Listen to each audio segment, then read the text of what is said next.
Topic వచ్చేసి ఇంటర్మీడియట్లో మనం ఏ విధంగా మోసపోవచ్చు, వాళ్ళు ఏ విధంగా కన్ఫ్యూజ్ చేస్తారు అంటే, మన అబ్బాయిని తీసుకెళ్తాం ఒక ప్రైవేట్ కాలేజ్లో జాయిన్ చేయడానికి. సో అప్పుడు వాళ్ళు ఏం చెప్తారంటే డిఫరెంట్ టైప్స్ ఆఫ్ కోర్సెస్ చెప్తారు.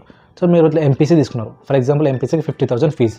సో వాళ్ళు ఏం చేస్తారంటే మీకు అడ్మిషన్ ఫీజు అని చెప్తారు. సో అడ్మిషన్ ఫీజు ఒక 3,000, తర్వాత మళ్ళీ ఆ ఫీజు, ఈ ఫీజు, దోబీ ఫీజు, ఆ ఫీజు అని చెప్పేసి చాలా ఫీజు చెప్పి అవి ఒక 10,000 దాకా వస్తాయి.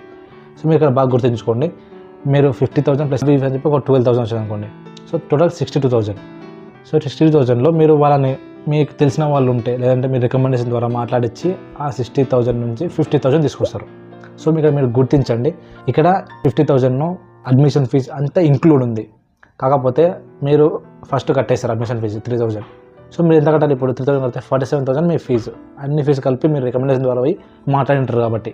కాకపోతే ఆఫ్టర్ సమ్ డేస్, కొన్ని మంత్స్ తర్వాత లేదా లాస్ట్ మూమెంట్లో మీ సర్టిఫికేట్స్ అప్పుడు వాళ్ళు ఏం చేస్తారంటే ఈ 47,000 కాదు మీరు కట్టాల్సింది, ఆ 3,000 ఓన్లీ అడ్మిషన్ ఫీజు సపరేట్, అది దీంట్లో ఇంక్లూడ్ కాదు.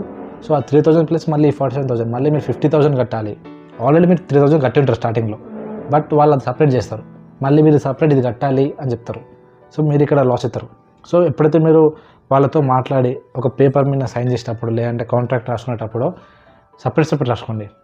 లైక్ ఆఫ్టర్ రికమెండేషన్ ఫీజు ఎంత ఫైనలైజ్ అయింది, ఆ fee plus admission fee plus ఈ ఫీజు అని చెప్పేసి రాసి టోటల్ ఫీజు ఇంత కట్టాలి, మేము టోటల్ 50 కట్టాలి, including admission fee, including dhobi fee, including hostel fee అని చెప్పేసి మీరు మొత్తం మా దగ్గర క్లియర్గా మాట్లాడుకోండి.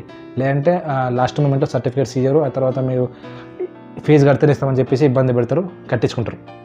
కాబట్టి చెప్తున్నా, మనం కూడా ఆ టైంలో ఆలోచించాం, అరే వెళ్తే వెళ్ళండి డబ్బులు, ఫస్ట్ మనకు సర్టిఫికేట్స్ కావాలి, మన అబ్బాయి లేదా మన అమ్మాయి ఫ్యూచర్ కావాలి అని ఆలోచిస్తాం.